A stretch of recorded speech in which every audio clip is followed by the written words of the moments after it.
Xinyan and I were both educated youth, and we grew up together. In the third year of our rural assignment, he started seeing Chenmei, the village beauty. I kindly advised him, educated youth should focus on their studies and not get distracted by relationships. Maybe the college entrance exams will be reinstated, and we can return to the city. Xinyan listened to my advice, rejected Chenmei's confession, and concentrated on his studies. Later, the college entrance exam was indeed reinstated, and we both got into Tsinghua and Peking University. Later still, we returned to the city, graduated, found jobs, and naturally got married. But I never expected that on our wedding night, Xinyan would poison my bowl with a massive dose of thallium. After being poisoned, I lost all my hair, became paralyzed, developed sores and pus, and died in agony. Before I died, I heard his vicious curses. By way, back then, it was because of you that I broke up with my first love.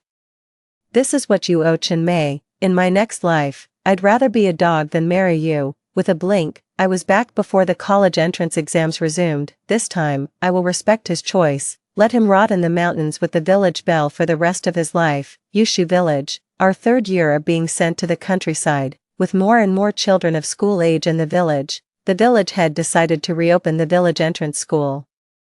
We need to select 1 or 2 outstanding educated youths to be the teachers. Being an elementary school teacher sounds honorable and the work is leisurely, but the pay is very low, especially for male educated youth. Teaching might not even keep them fed. When the news first came out, no educated youth were willing to sign up. In the end, at the village meeting, the village head had to appoint people himself. Comrades, Bai Wei and Xinyan, the 2 educated youths, have always worked diligently and get along well with us. This time, the village has recommended them to become teachers. What does everyone think? The villagers and educated youths began to discuss the matter. They looked at me and Xinyan with a knowing smile. As everyone knows, Xinyan and I have been childhood friends since we were young, and we've always enjoyed playing together. It's a bit delicate for a man and a woman to teach at an elementary school. However, Xinyan coldly refused.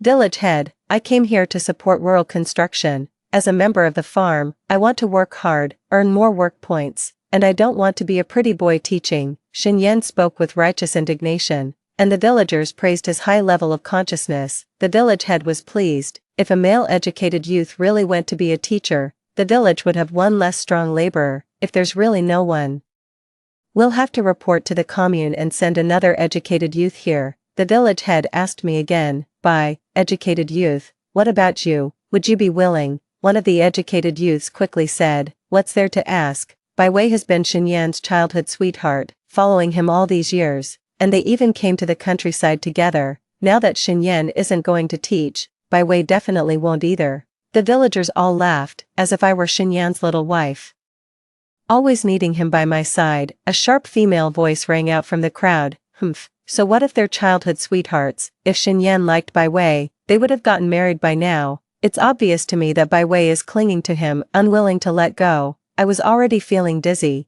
but the mockery jolted me awake. I clearly realized that I had been reborn. Amidst everyone's teasing, I rubbed my sore eyes. This time, my answer was completely opposite to my previous life. Village chief, I am willing to teach at the village entrance elementary school. If no one else will go, I will teach the children myself. Everyone was stunned. If I go to teach at the village entrance every day, it means I can't work with Xinyan or see him every day. Some villagers whispered, Isn't Bai Wei just Xinyan's shadow? She's not really his sister, always clinging to Xinyan. Why didn't she stay with him? Xinyan looked at me in surprise, but he showed disdain when he heard the villagers' gossip. He sneered, Bai Wei is no relation of mine. How she chooses is none of my business. The crowd is right. In my past life, Xinyan and I were indeed childhood friends. We were of similar age, grew up in the same city, studied together, and went to the countryside together. He is the son of my neighbor, and we live in the same alley. I have always been very dependent on Xinyan since I was a child. As a child, I would cry in fear when I encountered stray dogs in the alley, and at school, when I was bullied, Xinyan always stepped up to protect me. Although our families live close to each other, Xinyan's family has many siblings and is not well off. My dad is the technical director at the factory and also the supervisor of Shin's parents. When they learned that Xinyan had helped me, they also took good care of Shin's parents at the factory. Usually, if our family has any delicious food, drinks, or extra cloth or food coupons, we share them with Shin's family. My parents even joked about arranging a betrothal for us when we were kids. Every time, I felt shy, but Shin Yan said, Bai Wei is my sister, how can we be betrothed? Back then, there were no other boys in my life, and my feelings for Shin Yan were vague. I couldn't tell if they were familial or romantic. Later, after graduating from high school, both Shin Yan and I went to the countryside.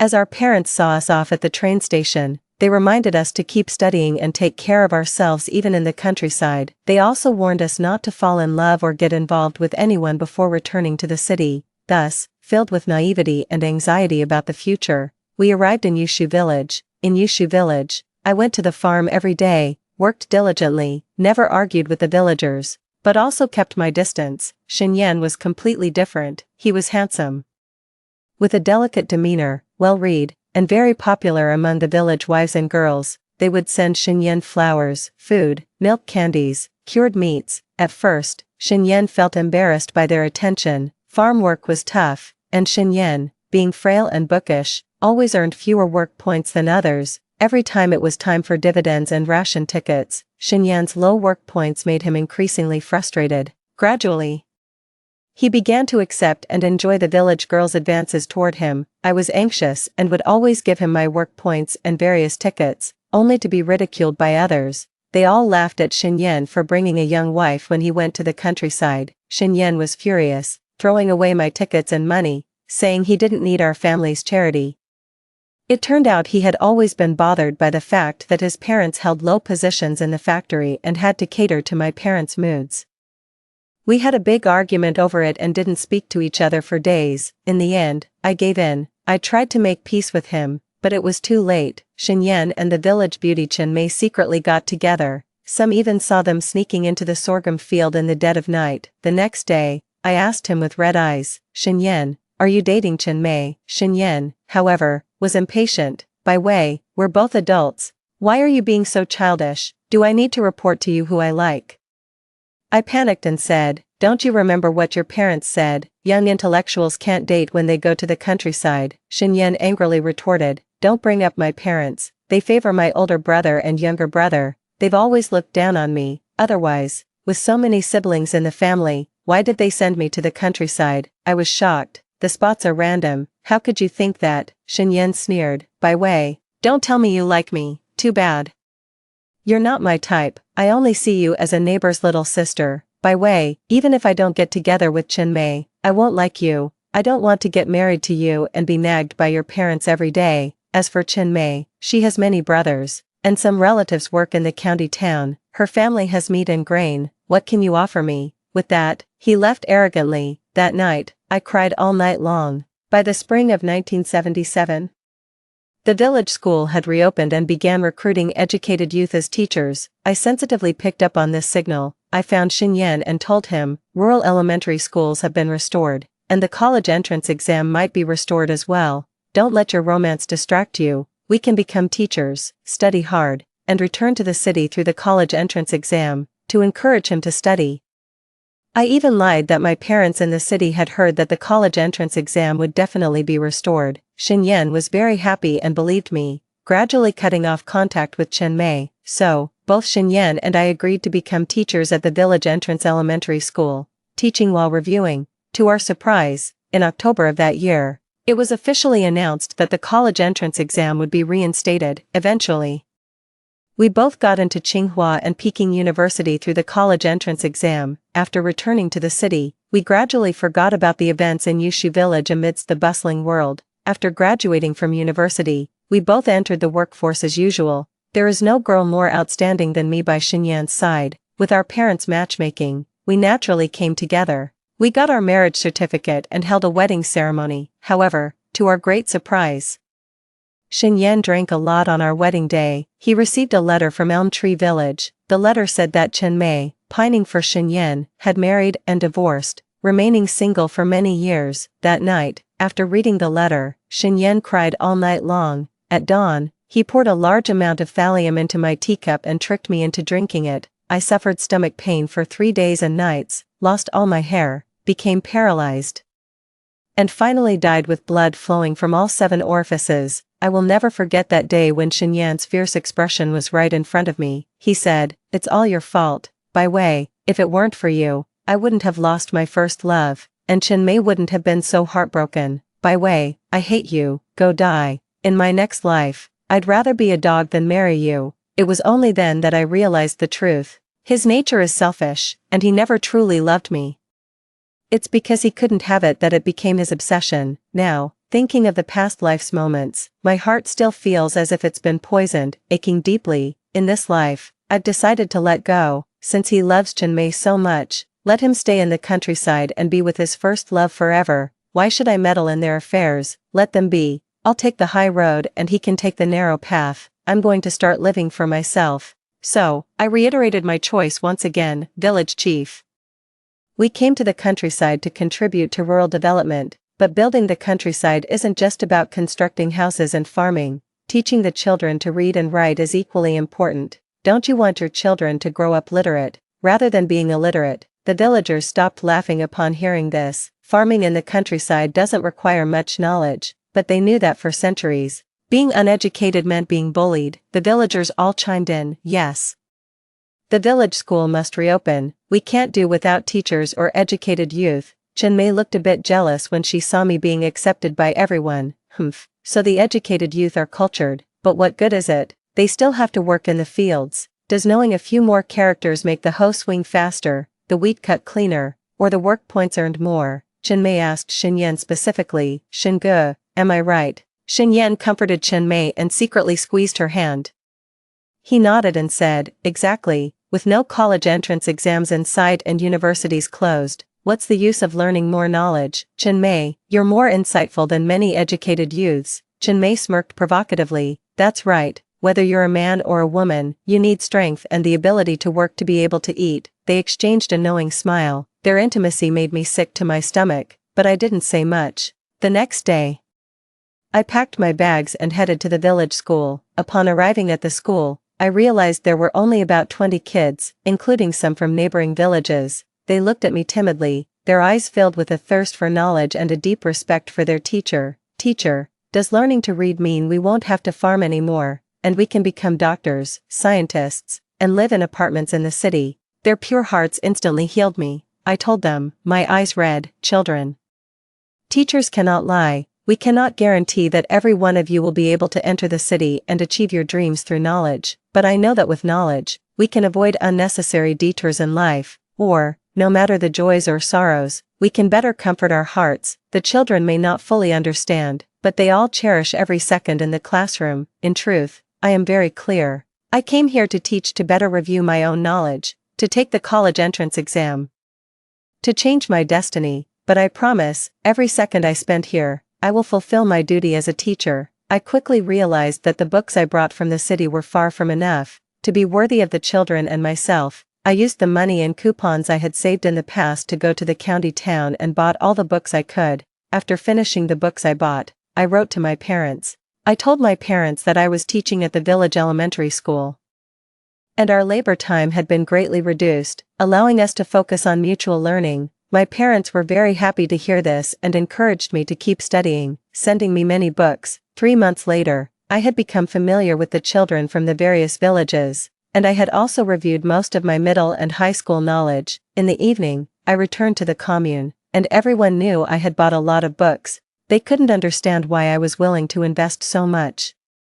I gently told them, reading is still useful. What if the college entrance exam is reinstated one day? The commune members burst into laughter. By way, have you been driven crazy by Xinyan? The college entrance exam being reinstated? Dream on. That's right, even if the college entrance exam resumes, we've forgotten all our knowledge, and we're too lazy to study even if we have books. I understand their thoughts. After all, people can only grow through experience. By summer, there are only 3 months left until the college entrance exam, and I feel like time is running out. So, I specifically bought candles and kerosene lamps. Every evening, I would review at school until it got dark, and only then would I return to the educated youth dormitory. Late one night, as I was crossing the small woods and passing by the cornfield, I suddenly heard a rustling sound. Following that, I heard voices of a man and a woman. I was startled.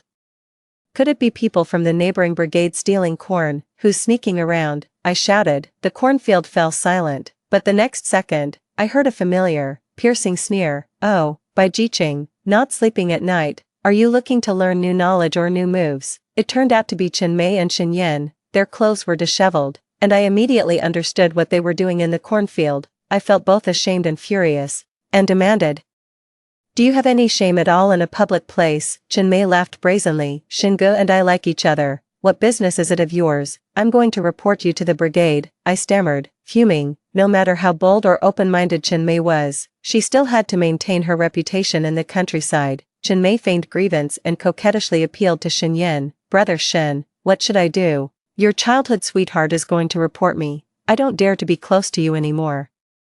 Xin Yan gave me a cold glance. He reassured Chen Mei, "Don't worry, Bai Wei won't report it. She's infatuated with me and can't have me, so everyone will just think she's jealous of you." "Ugh, how ironic and disgusting," I said coldly. "Even if I don't report it, it's because it would sully my eyes." "Xin Yan, from now on, I have nothing to do with you. Don't get in my way anymore." After saying that, I turned to leave, but Chen Mei stopped me. She tugged at my clothes and said sarcastically, "Bai Wei, is the fabric of this shirt you're wearing indeed good? I heard your parents are engineers, in the tech field, so rich." I replied, "The clothes were sent by my parents, they're not stolen or taken by force, so it's none of your business." Chen Mei said enviously, "Yeah, I'm not like you, a city girl with parents to back you up." She said to Xin Yan again, "Xin Yan Gij, I want to wear dacron too, just like the one she's wearing." Xin Yan felt his pocket and looked a bit troubled. Ever since he got involved with Chen Mei, all the money he earned went to her. He bought Chen Mei toilet cream, soap, milk candy, and hair ornaments. Sometimes, he would also buy cigarettes and gifts to show respect to Chen Mei's brothers. Now, he has no money left on him. Xin Yan looked at me, unabashed. "Bai Wei, your dad is a key technical expert at the factory, and your family is well off. Write a letter and ask your parents to send another piece of dacron, as if I'm borrowing it from you." I laughed in anger. This guy has some nerve. In a past life, he was my classmate and friend. Whatever was mine, I was willing to share if he asked for it, even if he took things to impress another girl. But now, he's just a stranger to me. I'd rather give it to a beggar than to him. I said irritably, "Xin Yan, you can't even afford a polyester shirt for your girlfriend. That's embarrassing even in the city. If you can't afford it, fine, but asking another girl to borrow one. You don't mind the awkwardness, but I do." Chen Mei rolled her eyes in anger. "Pfft, I took a liking to your clothes, that's giving you face, and you dare to abhor me." She threatened me. "Bai Wei, go ask around. I have 3 brothers at home, and they're not vegetarians. If you dare to bully me today, my brother can kill you tomorrow." I fearlessly retorted, "So you're the village bullies, huh? I'm going straight to the commune police station to let the public security handle this." Xin Yan was startled. Chen Mei's 3 brothers are indeed tough characters, and they'd done their share of bullying men and women. If the public security really gets involved, it'll only end badly for them. Moreover, his affair with Chen Mei could only be conducted in secret. If it ever reached the commune, it would leave a stain on his record. He quickly promised Chen Mei that he would definitely get the dacron within 3 days. I suddenly felt that his submissive demeanor really resembled that of a dog. 3 days later, Chen Mei indeed wore the dacron. It was a bright red dress, standing out in the village. That night, we female educated youths had a late-night chat and talked about it. Someone scoffed, "What's so great about dacron? Everyone in the city has a dress like this. If it weren't for the fact that it would affect work, I'd wear it too." Someone teased her, "You could wear it. But too bad you don't have a Shen brother to give you the dress." Someone else sneered, "Humph." Xin Yan went around borrowing money from the educated youths just to buy her a dress, and even sold all his books and his pen. His taste is really going downhill. I was startled. Xin Yan's Parker pen was a gift from his middle school teacher. Back then, he topped the grade, and the teacher bought the pen especially for him. It symbolizes reminding him to stay true to his original intentions and study hard. I never expected him to sell even this. He's truly beyond saving. Summer quietly passed, and I stopped paying attention to them, letting them cause trouble in the village. By autumn, I had mastered all the subjects in high school and was very confident about the upcoming exams. I saw Xin Yan again in the brigade courtyard. Xin Yan was in a terrible state, beaten black and blue. It was Chen Mei's 3 brothers who beat him. The reason for the assault was that Chen Mei was pregnant. Young men and women, deeply in love. Sneaking into the cornfield was no secret, but once the belly grows, the nature of the situation changes. None of the Chen family members are the type to live off others, so naturally, Xinyan has to take responsibility. The responsible way is to get married. In rural areas, getting married doesn't necessarily require a certificate. As long as both families and friends are invited to a meal, the deal is done. The Chen family values Xinyan, the city man, for his status and wealth. Therefore, the Chen family put forward 2 conditions. First, the bride price must be 500 yuan. Second, Xinyan's parents must attend the wedding in Yushu village. However, both conditions posed a challenge for Xinyan. Xinyan called home, saying he was getting married and needed 500 yuan for the bride price, and he hoped his parents would attend the wedding. The factory has a public phone, so calling there naturally means no secrets. After asking around, everyone found out that it was Xinyan who had been indiscreet in the countryside and got a girl pregnant. Getting pregnant before marriage is a serious moral failure. Xinyan's parents were utterly humiliated and couldn't hold their heads up at the factory for months. The worst part is that the Xin family is also broke. Xinyan has an older brother and a younger brother. The older brother just got married and is in debt. The younger brother's job also requires money to grease the wheels. The parents were torn and even more resentful of Xinyan, their rebellious son. They wished they had never had this son. They firmly rejected Xinyan's request, told him to take responsibility himself, and then hung up the phone. Xinyan panicked. His parents won't attend the wedding, and he can't afford the betrothal gifts. In the countryside, only a son-in-law who moves in with the bride's family would do this. Chen Mei's parents originally wanted their daughter to marry well and move to the city, so they turned a blind eye to her relationship with Xinyan. But now, instead of becoming city dwellers, they've taken in a weakling as a son-in-law. In the village, they'll probably be laughed at for the rest of their lives. Chen Mei's 3 brothers, without any nonsense, beat Xinyan to a pulp, which finally relieved their anger. Right now, Xinyan came to me with his scars, naturally to borrow money. By way, could you write to your parents and lend me 500 yuan first, or, could you call my parents and help me say some nice things to them, so they forgive me? From childhood to adulthood, they've always liked you the most and have always treated you as the daughter-in-law of the Shin family. I didn't hesitate to refuse him. Xinyan, my parents' money didn't come from the wind. Why should I lend it to you? As for your parents, if they oppose you marrying Chen Mei, what does that have to do with me? Didn't you say that love is priceless? What's a little grievance compared to that? Xinyan looked at me in disbelief. By way, you've changed. Your temper has become so hard. We were childhood sweethearts, and I took such good care of you when we were kids. Pfft.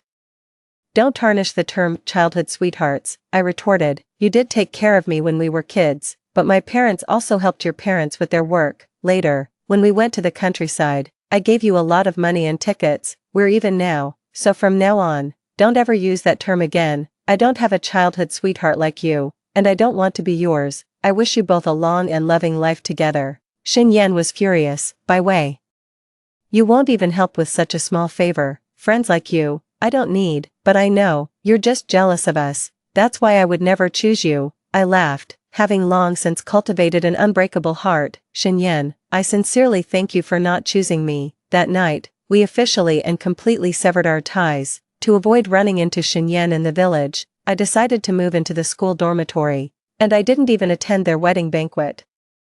With only a month left until the college entrance exam, moving into the school dormitory also gave me more study time. To feel more secure, I went to the county town to buy locks and reinforced the doors and windows. I also hung thick curtains and studied by candlelight at night, trying not to let anyone outside see inside. After teaching during the day, I would stay up late every night studying by lamplight. The wind howled outside, and sometimes, being alone, I felt a bit scared. However, whenever I immersed myself in books, I could always forget all my worries and fears. I believe this is the power of knowledge. I wish I could bury myself in books every day, but by the end of September, it was the Mid-Autumn Festival, and there was an event in the village with both educated youths and villagers, so I had to attend. Everyone sat together, admiring the moon and eating mooncakes. Everyone was longing for home, but I knew I was about to go back. As I looked down, I still saw Xinyan in the corner. Xinyan sat alone, leaning against a tree, shrinking back, afraid to meet anyone's gaze. His skin was dry and dark, with scars on his face, some new and some old. He still wore a white shirt, which seemed to be a symbol of the educated youth,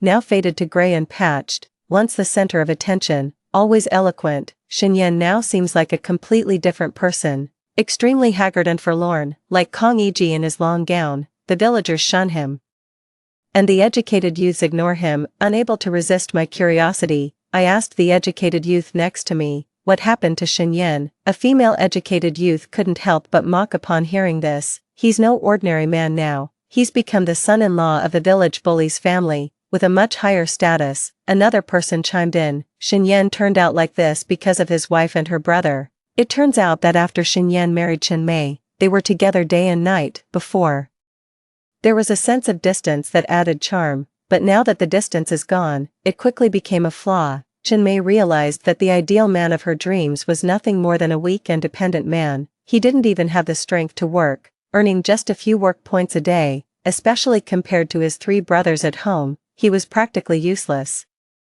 Xinyan also discovered that the fiery and passionate village belle from before was nothing more than an illiterate wild girl who frequently lost her temper. After Chen Mei got pregnant, her personality changed drastically, and she became extremely insecure. She kept a tight leash on Xinyan, almost wanting to tie him to her belt, fearing he might run back to the city. If Xinyan so much as glanced at another girl, Chen Mei would show up, crying and making a scene. As a result, whether they were village girls or female educated youths, they all tried to avoid Xinyan, no one daring to speak more than a word to him. Finally, a former educated youth summed it up. Back then, Xinyan was the top student in the grade. Now, all that knowledge has been returned to the teachers, and he's living a chaotic life, with no common ground left between us. Hearing this, I couldn't help but feel a deep sense of sorrow, but this is Xinyan's choice, and all I can do is respect and wish him well. As I was leaving, Xinyan stopped me. He slowly walked up to me, his eyes filled with confusion,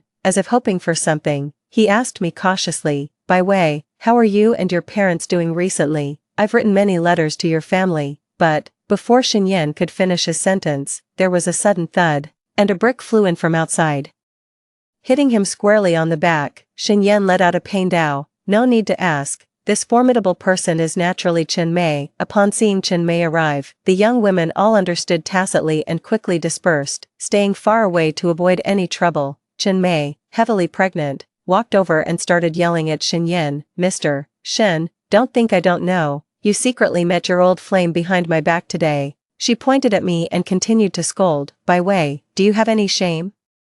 How dare you seduce my man, dealing with such a paper tiger? Weakness is useless. I didn't back down but sneered, don't you even have a mirror? Look at you and Xinyan, one a haggard old woman, the other a slovenly man. Only a dog would seduce him. You two should stay locked together for life. He's just a piece of dirt, and only you would mistake him for a treasure. I delivered my lines with gusto, and everyone around me burst into laughter. Chen Mei was furious and raised her hand to hit me, but Xinyan stopped her. Xinyan suppressed his temper and said, don't make a scene outside, let's talk at home. He pulled her away, but Chen Mei wouldn't let it go, raising her hand to continue hitting Xinyan. In the scuffle, Xinyan's face ended up with more bruises. At home, Xinyan had no standing, so being beaten and scolded didn't matter to him. But today, in front of the educated youths, he felt utterly humiliated. Crazy woman, are you done yet? Xinyan was furious and shoved Chen Mei hard. Unexpectedly, Chen Mei accidentally stepped on a pebble, slipped, and fell heavily to the ground. She screamed, help, it hurts so much, my stomach. It was only then that everyone realized the ground was covered in blood. That very night, Chen Mei suffered a miscarriage. Chen Mei's family was furious, bluntly accusing Xinyan, the upside-down groom, of being vicious and inauspicious. Chen Mei's father and her 3 burly brothers, without hesitation, locked Xinyan in a room and beat him for a full day and night. The next day, Xinyan crawled out. He lost one eye and broke a leg, and would never be able to do without a cane again. After learning about this, I felt a complex mix of emotions, but I had no time to deal with the village's troubles. I still lived in the school dormitory, reading alone every day. Half a month later, the official notice was issued, and the national college entrance exam was reinstated. At the village meeting, the village had announced the news, and everyone was shocked, especially the educated youths, who were overjoyed, as this meant they could return home early. On the other hand, They were also worried that they had neglected their studies too much and would struggle to achieve good results. Everyone envies me for my foresight and continuous study, never straying from textbooks. I comforted them. I'm just a bit luckier, don't worry. The college entrance exam has been reinstated. And there will be one every year from now on. I'll lend you all the books I've read. It's not too late for you to review now. The educated youths, initially anxious about not being able to buy books, were overjoyed when I offered to lend them my books, calling me great and selfless. I smiled faintly, my heart filled with mixed emotions. These experiences were truly paid for with blood, sweat, and tears. A month later, we entered the college entrance exam hall. 2 months later, the exam results were out. Not surprisingly, I got into Tsinghua and Peking University, the best universities in the capital. The entire commune, the entire village, was shocked and proud of me. The folks from Yushu village were also overjoyed and proud of me. Everyone knew my story and said, Bai Wei never gave up on her studies. If she can't pass, who can? Many last-minute cramming educated youths, though they failed, were full of confidence, with my books and encouragement. They believe they will succeed next year. On the day the college entrance exam notification arrived, the commune specially rewarded Yushu village with a pig to celebrate. The entire village benefited from this. The canteen specially hosted a whole pig feast, and everyone enjoyed pork stewed with vermicelli. Only the Chen family, led by Chen Mei, was too ashamed to attend the celebration. Near the end, I still managed to see Shen Yan. In fact, a month ago, despite Chen Mei's objections, he secretly bought books and took the college entrance exam. Unfortunately, he had let all his knowledge slip and failed the exam, enduring ridicule from the Chen family for a long time. Chen Mei burned all Shen Yan's books, and he was also afraid of failure, completely giving up the idea of taking the exam again. At the cafeteria entrance, Shen Yan was leaning on a crutch, his leg already crippled. He already had white hair, and he looked as if he had aged by more than 10 years. At first, I didn't even recognize him, because his eyes had already become as numb and vacant as those of the Chen family. Instead of collecting the pork, he walked up to me, his voice hoarse. He said, Bai Wei, congratulations, I never expected you to really get into university. I replied calmly, from the day the college entrance exams were reinstated, you should have known I would pass. Shen Yan forced a bitter smile. His eyes filled with disappointment. Yes, you're so smart, so eager to learn. We were on the same starting line. After all, I remained silent. Shen Yan continued, I'm sorry, Bai Wei, back then, when you advised me to study hard, I didn't listen to you. Seeing him so humble, I felt a pang of endure, but remembering the pain of my past life, when he tricked me into drinking thallium, my heart turns cold. I calmly said, one's destiny is in their own hands. Shen Yan, I've told you, my life is none of your business. Similarly, your future life has nothing to do with me.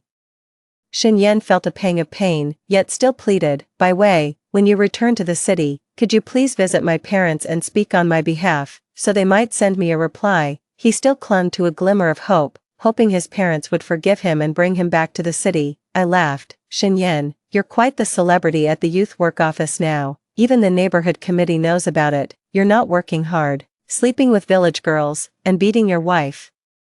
Do you really think your parents would be willing to write back to you? Shen Yan's face turned pale instantly, filled with shame and embarrassment. He no longer dared to look me in the eye and turned to leave in a hurry. After Shen Yan left, everyone quickly forgot about this little incident. The villagers all said, Bai Wei, we owe it to you that we got to eat pork one more time. The educated youths also envied her and said, Bai Wei, don't forget us when you go to the city. We want to follow your example and get into the best universities. I smiled and replied, thank you for your blessings. I'll be waiting for you at Tsinghua and Peking University. That was my last day in Yushu village. During the day, I taught the children their final lesson. I left them all my stationery and said my heartfelt goodbyes. That evening, I didn't return to the commune. I stayed in the school dormitory. Over the past year, from one spring to the next, this place has held too many memories and my sweat. I tidied up my things and prepared to take some notes and lesson plans with me. However, I never expected that just as I was about to turn off the lights, the dormitory door was suddenly kicked open with great force. I was startled out of my wits. It was Chen Mei and her 3 menacing brothers. What do you want? I shouted nervously. Chen Mei was furious the moment she saw me. She was frantic, pointing at me with a shrill, hateful voice. Bai Wei, you bitch, even on your way out, You still can't keep your hands off my man. Xin Yan actually wants a divorce with me. Chen Mei's feelings for Xin Yan were complicated. She loved him, hated him, but above all, she wanted to possess him. Out of fear that Xin Yan would leave, she even tacitly allowed him to remain crippled, refusing to treat his injured leg. This pair of estranged lovers despise each other yet are mutually dependent, unable to separate. After all, in the countryside, being abandoned by a man is a very shameful thing for a woman. She stubbornly believes that Xin Yan's divorce proposal was because of me, thus, she transferred this hatred onto me. So tonight, Chen Mei brought her 3 brothers to get revenge on me. No matter how I explain it, she won't calm down or believe me. By way, why are city people considered superior? Isn't it just unfair fate that blessed you with a better life? Only if you die will Xin Yan be completely devoted to me. Chen Mei pointed at her 3 brothers, eldest brother, second brother, third brother. This woman is so desperate for men, why don't you help her out? The 3 men of the Chen family exchanged knowing smiles. Humph, to bully our sister. May you die a horrible death. They approached me with malicious intent. Get out of here. I flipped over the table next to me and hit them with it, but it didn't work at all, and I was terrified. Just then, a sudden noise came from outside the door. A staggering figure stumbled in. It's Xin Yan. He wielded a sharp scythe without hesitation, swinging it at the Chen brothers. Due to the sudden incident, the Chen brothers were unprepared and all got cut by sickles. Xin Yan was clearly at a disadvantage, but at this moment, he unleashed immense energy to save me. Chen Mei raged. Xin Yan, are you crazy? How dare you cut my brother? Xin Yan roared. Enough. The Chen family has never treated me like a man. In your eyes, I'm just a humiliated son-in-law. He shouted loudly. No one is allowed to bully by way tonight. Damn it, you're asking for it. The Chen brothers' fists swung in unison toward Xin Yan. Chen Mei screamed to stop them. No. Don't hit my man. The situation had spiraled out of control. Everyone had gone berserk. I took the opportunity to run out and seek help. Soon, the village dogs started barking, and the village had arrived with people, but they were still too late. The Chen brothers were either injured or crippled. Xin Yan's injuries were the most severe. His blood stained the snow red, and he was on the verge of death. Chen Mei was crying herself unconscious. She couldn't understand how a once happy family could have turned out this way. I quickly pressed my hand against Xin Yan's wound and told him, "Don't be afraid, I'm taking you to the county hospital right now." Xin Yan waved his hand dismissively. He probably knew that he wasn't going to make it. By way, I'm sorry. He looked at me sorrowfully, his eyes filled with regret. Before coming tonight, I had a dream. I dreamed that I never married Chen Mei. The person I truly married was you. And the person I truly loved was you. By way, in the dream, we were so happy. You said, is the dream real, or am I the one dreaming now? Only I know that the dream he had was about our past lives, but the past is gone. What's the point? I slowly spoke. Dreams are, of course, fake, just a projection of your dissatisfaction with reality, because people like him will never be content or cherish, even if he gets me in this lifetime. He'll soon grow tired and chase after another unattainable dream. Hearing this, Xin Yan became very excited. No, I don't believe it. This is the dream I'm in now. By way, only when I wake up can I go home, and only then can we be together and be happy. Xin Yan repeated over and over, his dreams, his awakenings. In the end, he didn't wait for the car to the hospital. The next day, the Chen brothers were taken away by the public security. A crackdown is imminent, and they will face legal sanctions. And I have left Yushu village. I boarded the train back to the city with my admission letter. I don't know if Xin Yan got what he wanted after he thought he woke up, but I'm certain that this is the life I want. I am the real me, the one and only. When the train arrived, my parents and relatives were all there to greet me on the platform. It was only in this moment that I truly embraced a new life. Story 2, to save my husband who was battling cancer.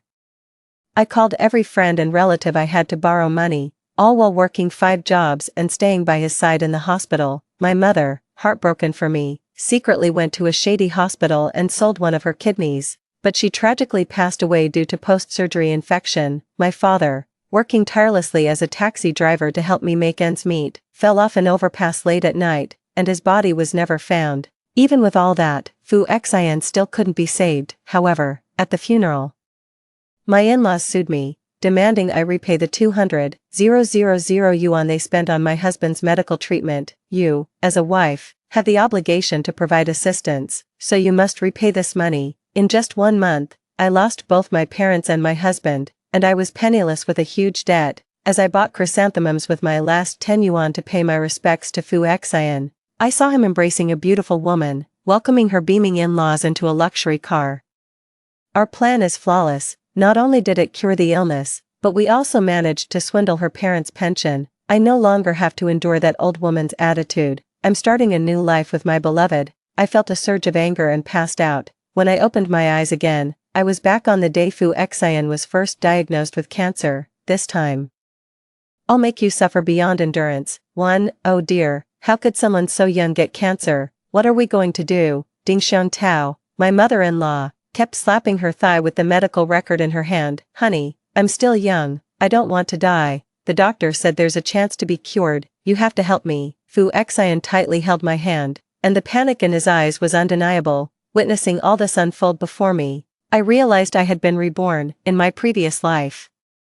Upon hearing that Fu Xian had cancer, I immediately promised not to give up on him and did everything I could to raise money for his treatment. I sold our house and car, and moved into the hospital with a folding bed to care for him. During the day, I took care of Fu Xian at the hospital, offering encouragement and doing my best to cheer him up. At night, I worked at a KTV selling drinks, and despite not liking alcohol, I forced myself to drink bottle after bottle with customers just to earn a bit more in tips. Cancer is like a bottomless pit. With each round of chemotherapy and radiation, money flows out like water. In just a month, the money I had saved for buying a house and a car was almost gone. I had no choice but to borrow from all my friends and relatives, even reaching out to my former rivals. I sacrificed my dignity, all for the hope of giving Fu Xian a chance to live.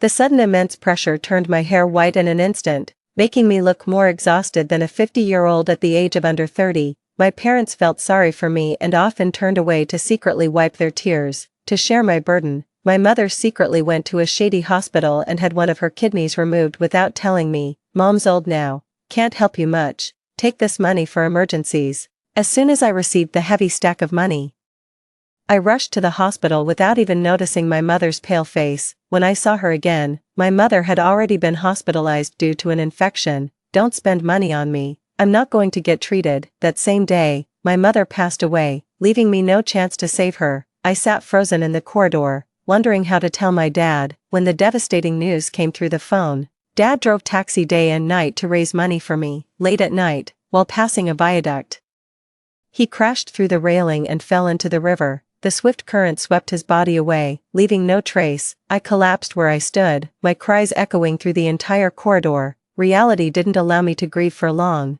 After a simple funeral for my parents, I rushed back to the hospital to take care of Fu Xian. In my moment of despair, my in-laws offered me 200,000 yuan, urging me not to give up. While they stayed at the hospital to care for him, I worked 5 jobs a day, sleeping only 2 hours, and all the money I earned went into the hospital bills. Even so, Fu Xian passed away. When one is in extreme pain, they can't cry. I numbingly arranged his funeral. However, at the funeral, my in-laws, who had been encouraging me, suddenly changed their attitude. As a wife, you have the obligation to provide support. We don't, you must repay the 200,000 yuan we spent on our son. I refused, and they took me to court. In the end, the court ordered the entire 200,000 yuan compensation for my parents to be reclaimed. In just half a year, I lost my parents, my husband, and was left penniless. But as I bought a bouquet of chrysanthemums with my last 10 yuan to pay my respects to Fu Xian, I witnessed a scene I will never forget. The deceased Fu Xian, with a beautiful woman in his arms, got into the passenger seat of a luxury car, smiling as he welcomed his in-laws to join him. Our plan was flawless. Not only did we cure her illness, but we also managed to swindle the compensation money from her parents. I'll never have to deal with that old hag again. My darling and I are starting a new life. Tears fell silently. It turned out Fu Xian wasn't dead after all. This whole thing was their conspiracy. The suffocating pain still lingers in my heart, hard to calm. Since fate has given me a second chance, I must change my own and my family's destiny. I gripped Fu Xian's hand tightly and said seriously, looking into his eyes, "Don't worry, this time I will take good care of you. 2. Family members, please don't panic. With active treatment, there is still a high chance of recovery." The doctor's words brought us back to reality. In my previous life, As soon as I heard the word cancer, I was completely panicked and took the doctor's words as mere consolation. It seems the doctor was right after all. With active treatment, recovery is possible. After arranging the hospital admission, my in-laws pulled me aside with grave expressions, touting Xiang, Qingqing, all these years, we've seen how much Xian cares for you. Now that he's sick, this is when he needs you the most. You absolutely cannot give up on him. Father-in-law Fu Liang, Xian is still so young, we'll go to any lengths, even if it means selling everything we have, to get him treated. As the daughter-in-law of the Fu family and the wife of Xian, you must take on the responsibilities that come with your role. They spoke with righteous indignation, shifting all the responsibility onto me in just a few words, as if the son lying in the hospital bed wasn't theirs. Seeing that I didn't respond, Fu Liang continued, sell the house and the car if you need to, and then find a job. I have a friend who runs a nightclub, and I've already arranged for you to work there. Make sure to spend more time chatting with Xian regularly. He'll recover faster if he's in a good mood. If you're too busy, come to us. We're old and can't help much. It mainly depends on you. In my previous life, I was so immersed in sadness that I completely missed the subtle intentions of these two people, trying to make me take on everything while you sit back and relax. No way, Mom and Dad, you're absolutely right. Fu Xian is sick now and needs care. Just selling our car and house isn't enough. You should also sell your house, borrow some money from relatives and friends, and quickly pay the medical bills. Fu Xian is your own son, you wouldn't abandon him, right? After hearing what I said, the two elders' faces suddenly turned very grim, and they avoided eye contact, stuttering and refusing to respond. As soon as I finished dealing with them, I immediately called my parents. Hearing their familiar voices on the other end of the line, my tears instantly fell. Mom, hello, Qingqing, what's wrong? Hearing my choked voice, Mom immediately panicked. What's wrong, my dear daughter? Did someone bully you? Tell us, and we'll help you get even. Dad, you must be tired from work. Come home for dinner. I'll make your favorite sweet and sour pork ribs. Seeing that my parents are fine, my anxious heart finally calmed down. It's great. In this life, Mom hasn't had an accident yet. Everything is still in time. It's nothing. I just miss you. I'll come back to see you after this period. Hanging up the phone, I immediately began inventorying the household assets. The house and car are to be sold, but I will take every penny that belongs to me. As I approached Fu Xian's hospital room, a sweet, cooing voice came from inside. Xian Gage, I heard you have cancer. What am I supposed to do now? 3. Don't worry, the doctor said it's in the early stages. As long as I receive active treatment, the chance of recovery is 95%.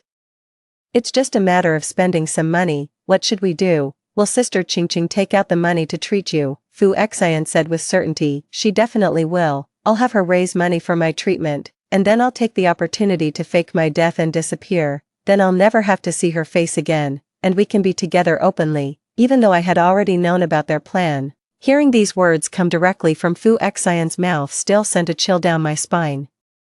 The woman in the hospital room, I recognize her as Gu Yuyu, Fu Yan's distant cousin. A couple of years ago, she came to seek refuge with Fu Xian, and I even helped her find a place to live and a job. Now it seems they had been involved for a long time. Fu Xian was my first love. We met, fell in love, and got married. I thought we were a perfect match made in heaven. I never expected this relationship to be so full of cracks. Fortunately, it's not too late to get out now. Divorce is certain. And I'll take everything that belongs to me without leaving a single thing behind. A week later, as I was sorting through my belongings at home, the hospital suddenly called. Fu Xian's condition has worsened. When I arrived at the hospital, my in-laws were already crying their eyes out by the bedside. As soon as they saw me, they rushed over and grabbed my hand. Qingqing, you're finally here. The doctor says Xian needs surgery right away. Go and pay the fees quickly. I pulled my hand back with disgust and wiped away the tears with a tissue. How would I have money? The house and car haven't been sold yet, and my savings aren't enough either. Don't you still have savings? Go and pay it now. Tao Dingxiang suddenly got excited. Why hasn't it been sold yet? Didn't I already help you find a channel? I suddenly became alert. In my previous life, to raise money quickly, I sold our house and car at half the market price to someone introduced by my mother-in-law. But this time, I didn't rush to sell. Now it seems that the person introduced by my in-laws was likely part of their plan. Fu Xian's illness is going to cost so much. shouldn't I compare prices and get a good deal to help him get treated? The situation is urgent. You should hurry and use the money you have to get him treated. The one lying inside is your own son. You wouldn't hesitate to spend this money, would you? Fu Liang was so angry with me that he turned red but didn't dare to react. Finally, under the doctor's urging, he grumbled and went to pay. The surgery was successful, and Fu Xian was out of danger again. However, after the major surgery, Fu Xian's condition deteriorated rapidly. His hair was shaved off, and his face turned pale. After all, we had lived together for 5 years. Seeing him in such a lifeless state, my heart stirred slightly. I sighed, thinking that as long as they stopped causing trouble, the money from the equal division of property plus my in-laws' savings should be enough to save his life. At that moment, Tao Dingxiang suddenly, and unusually, grabbed my hand warmly and said, "Having you as a daughter-in-law in the Fu family is truly a blessing from our ancestors. I always knew Xian made the right choice by marrying you." I was puzzled, wondering what they were up to now. As expected, the bad news came that very night. Something happened to my parents, for, in a rush to get home, I found that my dad had twisted his ankle while going downstairs, and my mom had fallen while trying to help him, but fortunately, it wasn't serious. "Daughter, you didn't even tell us about something this big. If it weren't for your mother-in-law calling, we wouldn't have known about it. Over the years, we haven't saved much money. You can take that 500,000 yuan for now. Don't even think about paying us back." I was shocked. What? Did my mother-in-law ask you for money? I truly didn't expect my mother-in-law to be so shameless as to even target my parents for money. My parents have been frugal all their lives. That 500,000 yuan is their life savings. On top of that, my parents are not in good health, and they frequently visit the hospital.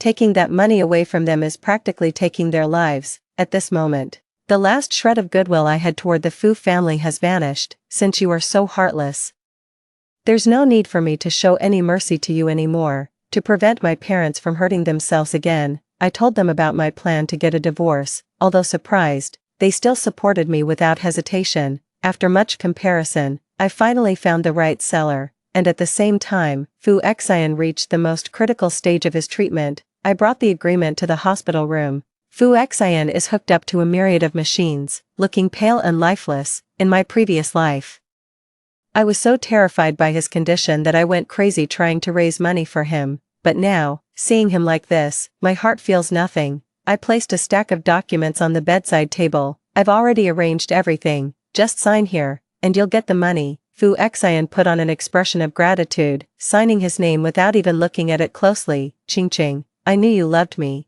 Don't worry, I'll never let you down in the future."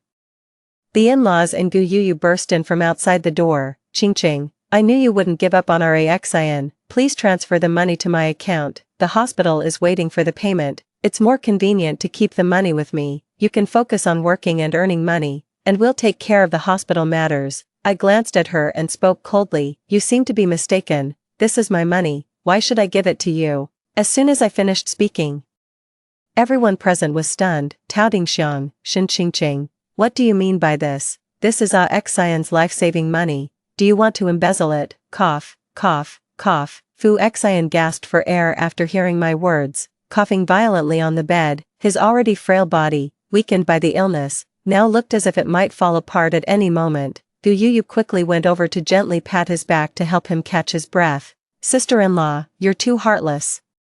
Look at what shape Xian is in now. You're still holding on to the money and not willing to take it out. He's waiting for this money to save his life. I calmly watched all this. You know what schemes you're plotting. I'm just taking back what's rightfully mine." Fu Liang slammed the table hard. "The house and car are all part of the Fu family, and the money from their sale naturally belongs to us. Wanting to keep it for yourself now is practically wishing for his death. Not only do we disagree, but the law doesn't allow it either. I'll take you to court, and you'll have to hand over the money." Fu Xian grabbed my arm. "Wife, we're husband and wife. After all, I'm about to undergo my second surgery, and I need the money now. You can't just stand by and watch me die." "I don't want to die, Dad's right.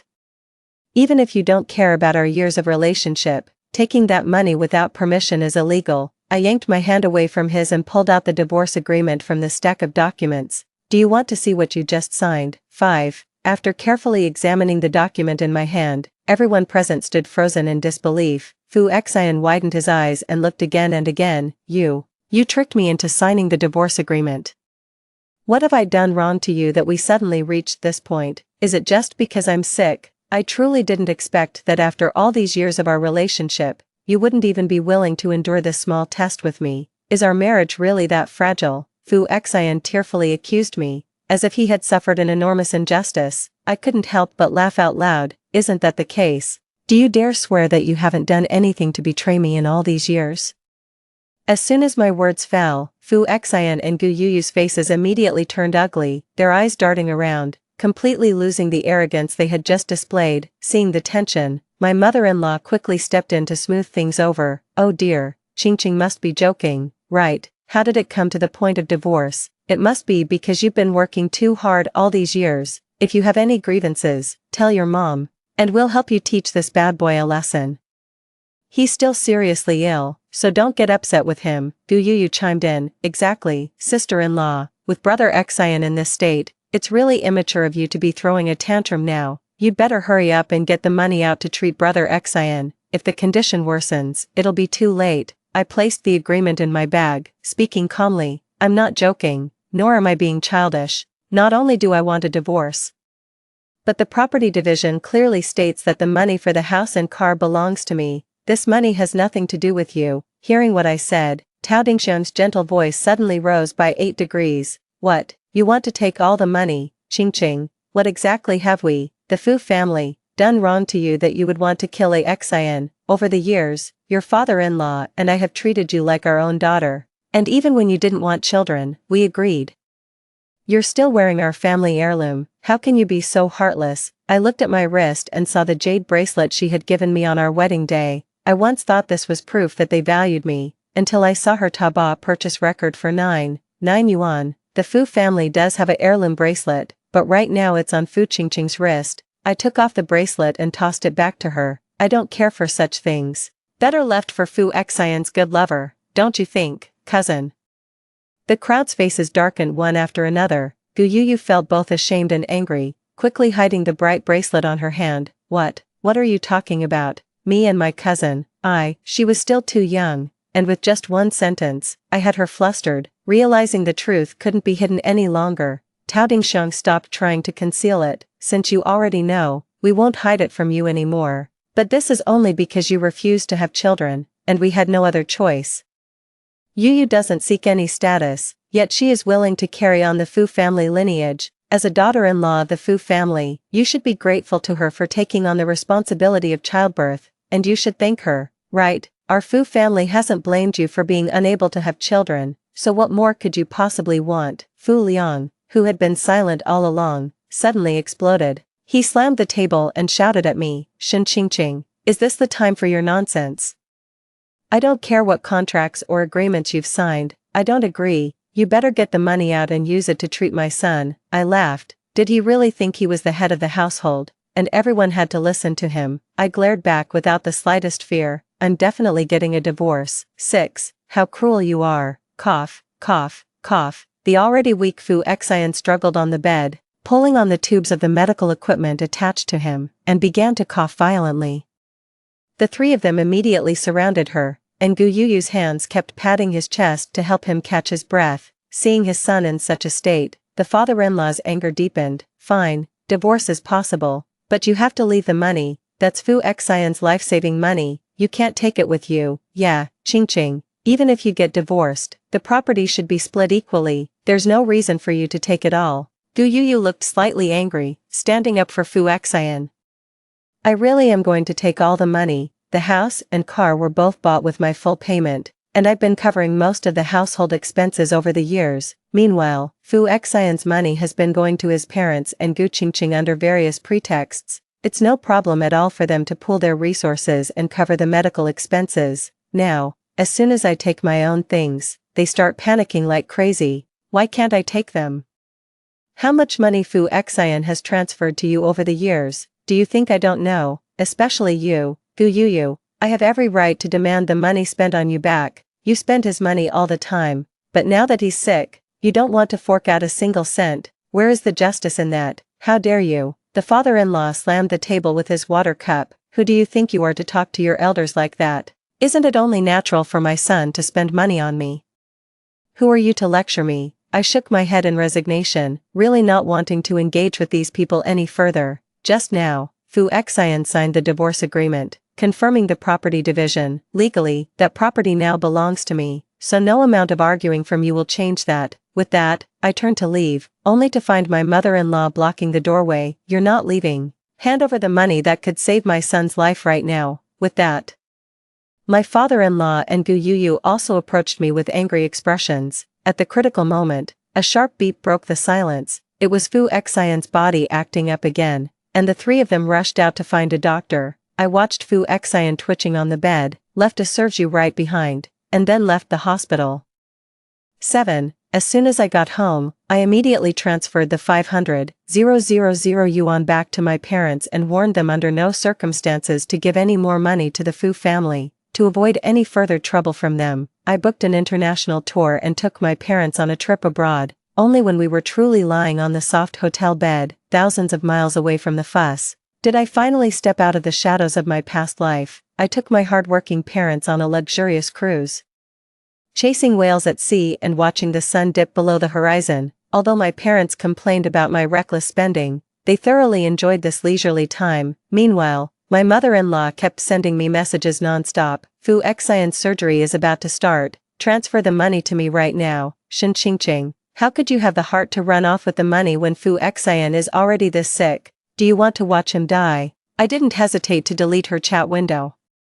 What's there to feel? From the moment I discovered the scam in my previous life, I had no love for Fu Xian, no pity, only hatred. It's rare to have time to travel abroad, so I take my parents to various places every day to experience local cuisine. Every day is quite enjoyable. I haven't deleted Fu Xian's family from WeChat.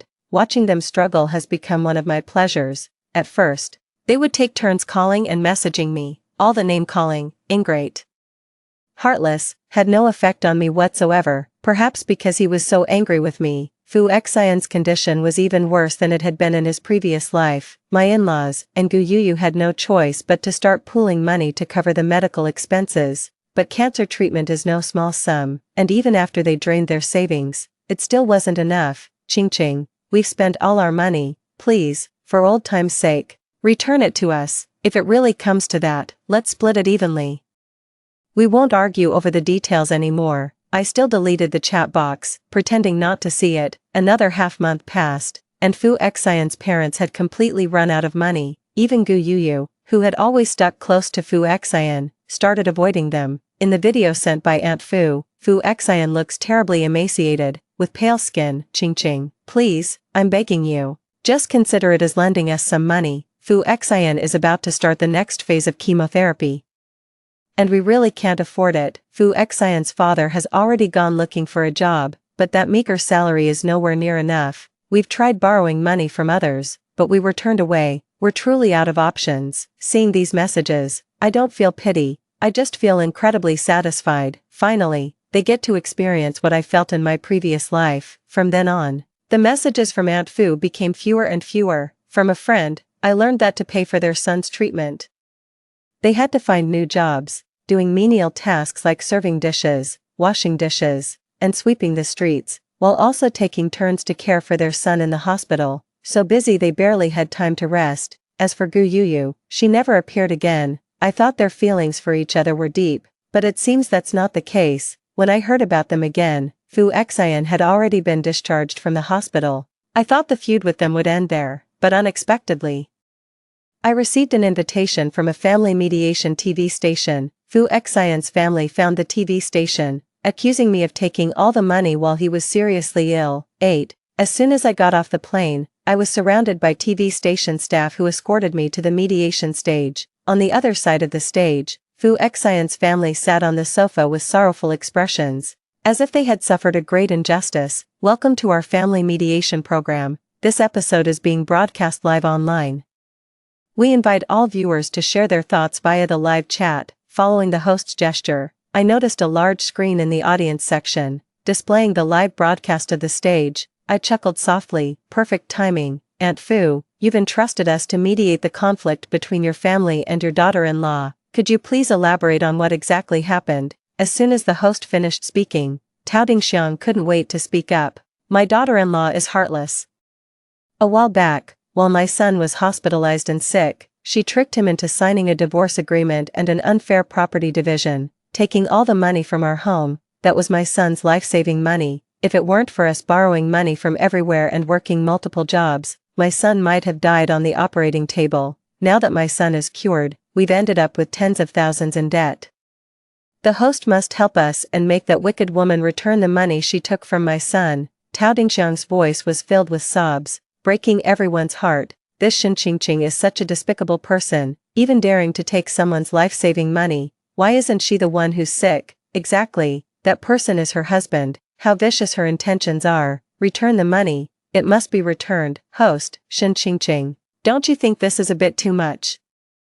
Have you considered that your actions could lead to Fu Xian's death? The host didn't ask for my thoughts and directly concluded the matter. I leaned back and crossed my legs. I know, but I don't think it's excessive. The host paused for a moment, clearly not expecting my attitude. The audience in the hall erupted again. This person is way too arrogant, committing such heinous acts. They don't deserve to be called human. Don't stop me. I'm going to rush up and give her a good beating to vent my anger. Fu Liang coughed in anger at my attitude but didn't dare to make a scene in front of so many people. Tao Dingxiang quickly patted his back. Still me, Qingqing. We two old folks have been working before dawn every day to pay for Xian's treatment, and then we have to go to the hospital to take care of him during our breaks. Our bodies are worn out. Yet you use Xian's money to take your parents on a vacation. Do you feel at ease spending that money? Please, we're begging you, just return the money to us. Otherwise, with us being so old, how will we ever be able to repay it? After saying that, Tao Dingxiang even went so far as to kneel down in front of me, tears falling heavily onto the ground. In an instant, the whole place erupted in commotion, and the live stream immediately attracted a large number of viewers. An elder kneeling to a younger person. A mother-in-law kneeling to her daughter-in-law. She's quite adept at using moral manipulation, yet I remained unmoved, calmly sitting on the sofa, and simply said, "No way." There was another stir from the audience. An aunt even grabbed the microphone and passionately confronted me. Have you no conscience, Shen Qingqing? How can you sit there and let an old man kneel to you? Don't you understand the values of respecting the elderly and caring for the young? You've forgotten all the traditional virtues of 5,000 years of Chinese culture. Another uncle stepped forward. Whatever the Fu family owes, I'll pay it all for them. But the money you took from the Fu family, Shen Qingqing, must be returned in full. The atmosphere instantly heated up as this uncle generously stepped up. The number of viewers in the live stream continued to surge. 9,900,000, 10 million. The public chat was filled with various accusations against me, and I smiled faintly. The time has come. 9. It seems everyone is quite interested in this matter. I have a little secret the Fu family hasn't revealed yet, which I can share with everyone. After hearing what I said, the expressions of the Fu family immediately turned panicked. Fu Xian, who had been silent all along, became anxious. Shen Qingqing, what nonsense are you trying to spout again? You're not going to start spreading rumors about me cheating again, are you? I warn you, don't talk nonsense without evidence. What a classic case of the villain crying foul first. I handed a USB drive to the host. Of course I have evidence. I'm just afraid you won't dare to look. The host, half believing, half doubting, inserted the USB drive into the computer, and a video appeared on the large screen. In the video, Fu Xian wrapped his arm around Gu Yuyu's waist as they entered a themed hotel, the implication clear to all. At the end of the video, there were also various intimate photos of Fu Qing and Gu Yuyu. After the video finished, I took out a stack of documents from my bag. For years, Fu Xian has been cheating on Gu Yuyu, and most of the money he earned was transferred to her under various pretexts. I have records of this. The rest of Fu Xian's money was transferred to his parents. He had no savings in his account, and I've been covering all our living expenses. I also paid in full for our house and car. I'm just taking back my own money. Is there a problem with that? The host took the materials from my hand and projected them one by one onto the big screen. The sight of the overwhelming evidence left the room in silence for a full half-minute before the first murmurs of discussion began. The man is so outrageous. Not only cheating but also refusing to spend a single cent on his wife. Yes, It seems understandable that Shin Qingqing would want a divorce. Even so, she shouldn't have taken someone else's life-saving money. What could be more important than a human life? Fu Xian shamefully lowered his head. Tao Dingxiang didn't think her son's behavior was wrong at all. So what? These are minor things. What you did could cost my son his life. There's no comparison between the two. To put it bluntly, you're committing murder. The host also sided with her and accused me. Miss, Tao is right. Even if Mr. Fu cheated and gave the money to his parents, you could have recovered the money through milder means. There was no need to put his life at risk. Exactly, that's right. A chorus of agreement rose from the audience, bolstering Tao Dingxiang's confidence. Shin Qingqing, don't even think about pulling any tricks. Today, no matter what you say, you have to return my money. Ignoring Tao Dingxiang's smug expression, I handed a recording to the host. Since you won't give up, don't blame me for being ruthless. The host clicked play, and the voices of Tao Dingxiang and her husband, along with Fu Xian, echoed through every corner of the venue via the loudspeakers. Fu Xian, the doctor said this illness looks scary, but there's a high chance it can be cured. We can use this opportunity to make Shin Qingqing fork over the money, after the illness is cured. I'll fake my death, Mom and Dad. You sue Shin Qingqing to get back the money she spent and squeeze out her last bit of value. Then we'll all take the money, bring Yu with us, and start a new life together. As soon as the recording was played, the crowd erupted again. What? Did I hear that right? Is this something a human would do? That's so vicious. If I were Shin Qingqing, I would defend my legitimate rights too. Support Shin Qingqing. Support Shin Qingqing. Get out of here. Fu family, the uproar from the audience is growing louder, and even the host can't control it. The who just claimed he would repay the Fu family's debt even rushed onto the stage and got into a scuffle with Fu Xian. I can't believe you're such a scumbag. I almost wanted to help you. Fu Xian took 2 solid punches to the face and slunk off the stage. During my vacation, I didn't sit idle. I used my connections to obtain this recording from the hospital's surveillance system. Exposing the Fu family's misdeeds to the public, everything that happened at the scene was broadcast live across the country. Major short video accounts shared the incident, dominating the top for a week. Netizens have strongly condemned their actions, with many even managing to find the phone numbers of Fu Xian and Tao Dingxiang. Numerous employers have come forward to declare that they would never hire these 3 individuals. In an instant, their family became pariahs. With everyone calling for their downfall, I looked at the current outcome and smiled contentedly. In my past life, they drove my family to ruin, and now I will make you experience the pain of being despised by the world. With the remaining money, I left the city, bought a new house, and moved in with my parents. Even though I had a failed marriage for 5 years, I'm only 30 now and still have a bright future ahead. Fu Xian's life, however, is completely over. The end. That concludes the first story.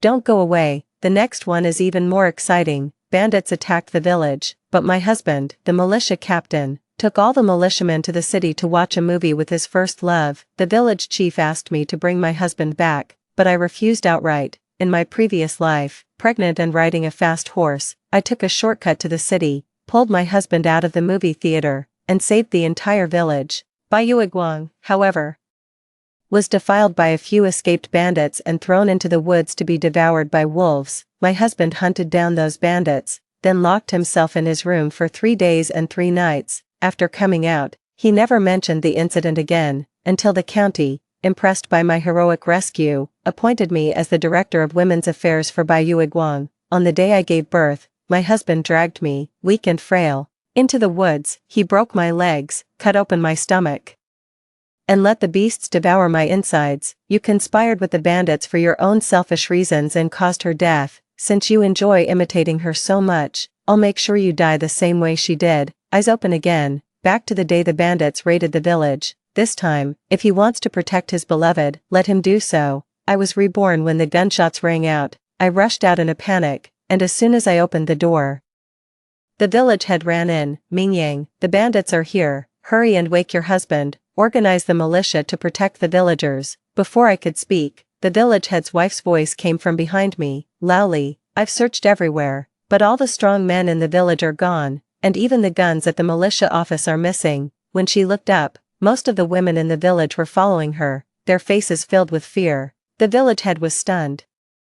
Where did they all go? As the only one in the know, I had to tell them. they were all taken by Shuangxua to accompany Bai Shue to the movies. Nonsense, the village head frowned. The county just announced that bandits have been roaming around recently, and the militia needs to step up patrols, yet they left their posts to go watch a movie. Several women, hearing this, also cursed Bai Shue for being shameless, leading so many men out. In the midst of the conversation, several gunshots rang out. Everyone screamed. The village head remained calm and said, "The remaining men in the village should go and close the big stone gate first, while the women should hide in the tunnel. Do not come out until you hear our own people's voices. Do not come out until you hear our own people's voices." The village is located in a special geographical position. There are two paths leading into the village. One is the main road everyone uses on a daily basis.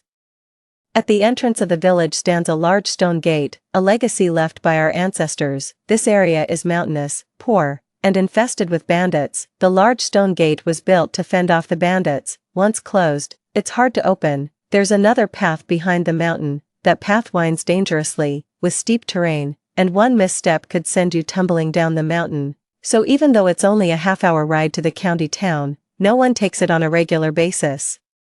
After explaining all this, the village head turned to me. "Ming Yang, you know how to ride a horse and have walked that path before. Hurry and take the back mountain trail to find your husband. Have him bring the militia back to save everyone. Go find your man and have him bring the militia back to rescue everyone." I bit my lip. Village head, it's not that I'm unwilling to go, but I'm afraid Shuangxua won't come back even if I do. As soon as these words were spoken, everyone fell silent.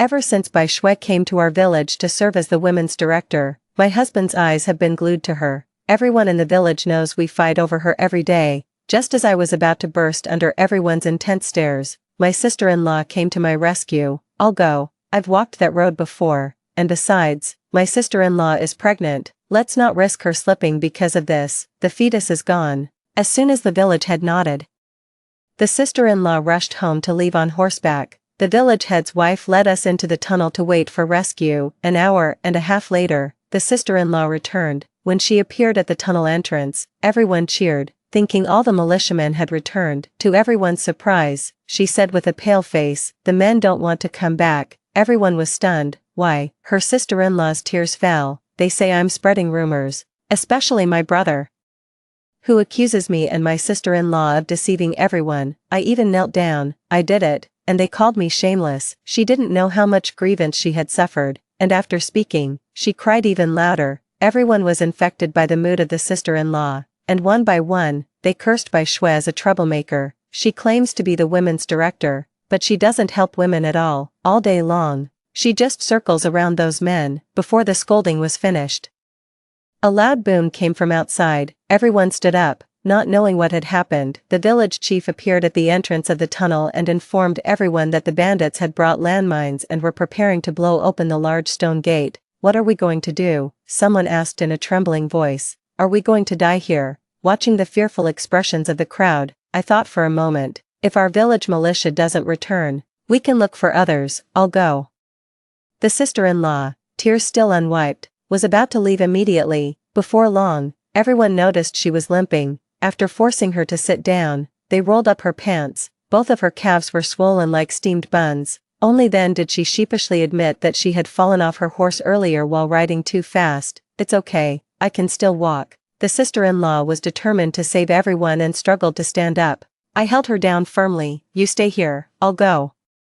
Ignoring everyone's attempts to stop me, I mounted the horse. The village head caught up. "Ming Yang, you must find someone within 2 hours. The big stone gate won't hold for much longer." I nodded firmly. Halfway through the journey, someone suddenly rushed out. I quickly pulled the reins. My eyes lit up when I recognized the person standing there. It was Gaddafi, the militia captain from the neighboring village. I quickly dismounted and exclaimed with surprise, "Dafu, what are you doing here?"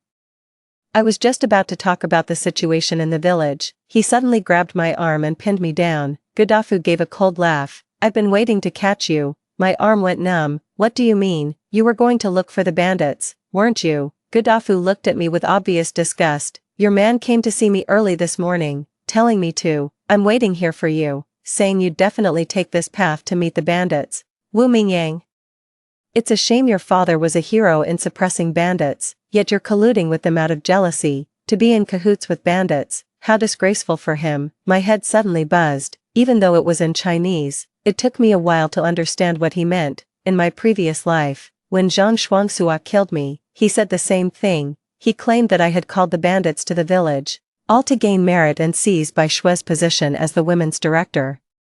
He accused me of inciting the bandits to defile Bai Shui. In that instant, I realized that it was very likely that Zhang Shuangsua had also been reborn, so no matter how much his sister-in-law pleaded, he wouldn't come back. He went so far as to cut off the only lifeline for help.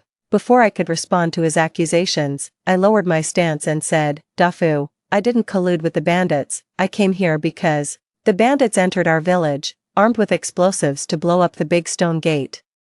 The village militia were all taken out by Zhang Shuangsua to accompany Bai Shui to the movies. Please organize the militia from your village to come save people in our village. If you're late, the whole village will be gone." Maybe my expression was too serious, and Gaddafi paused for a few seconds. Soon he burst out laughing.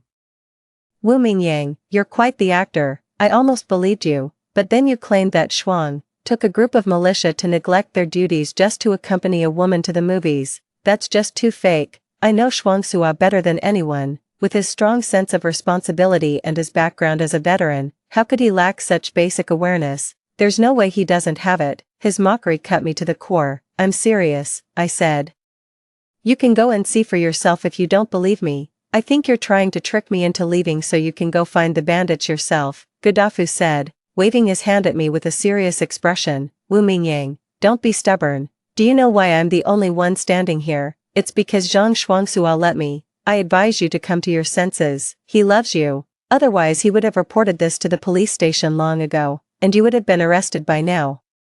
Zhang Shuangsua loves me. Before Bai Shui appeared, I believed that he and his sister-in-law were rescued by my father from a bandit hideout, where their parents were killed by the bandits. When he came to our house, he was only 10 years old. We grew up together, and when he was 16, his father was avenged by the bandits. Before he died, he entrusted me to him. He agreed. Later, he decided to join the army and asked me to wait for him. He served for 5 years. And I waited for him with my sister-in-law for those 5 years. After waiting for him to return, we got married, but he has always been indifferent towards me. Everyone told me that because we've known each other for so long, it's normal for old couples to be this boring. I believed them. It wasn't until Bai Shui appeared that I realized Zhang Shuangsua's eyes could also light up. He would help her with farm work, stare at her for a long time when she wore a skirt, and secretly save money to buy her snow cream. Thinking of this, my heart aches again, but now is not the time to be sentimental over trivial matters. Since Gaddafi won't help, then I'll go a bit further. There's a military outpost 20 kilometers away. My horsemanship is better than most men's, and if I ride fast, I can definitely get there within an hour. The village can still be saved. I was just about to mount my horse when Gaddafi grabbed me again. "Are you going to find the bandits?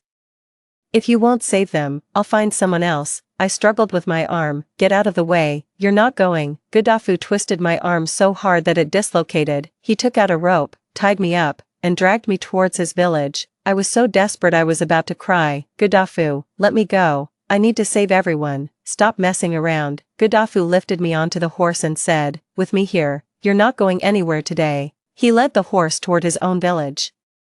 As soon as they reached the village entrance, they saw several members of their militia squad running out with guns. Gaddafi quickly asked what was happening. "Someone saw Sherman village surrounded by bandits. We need to go save the villagers." Gaddafi's face turned pale. When the group arrived at Sherman village, they were all stunned. The great stone gate was blown open by explosives. The bandits have vanished without a trace. The village chief and several older men lay dead on the ground. It's clear that a fierce battle took place here. Tears fell from my eyes as soon as I saw the blood on the ground. It was still one step too late. Upon seeing this, Gaddafi trembled all over. The expressions of the other militiamen also grew grave. After a round of inspection, they found that only men had died, no women. He turned back and asked me where the tunnel was. "When there's trouble, men handle it while women hide in the tunnel. This is the consensus among several villages."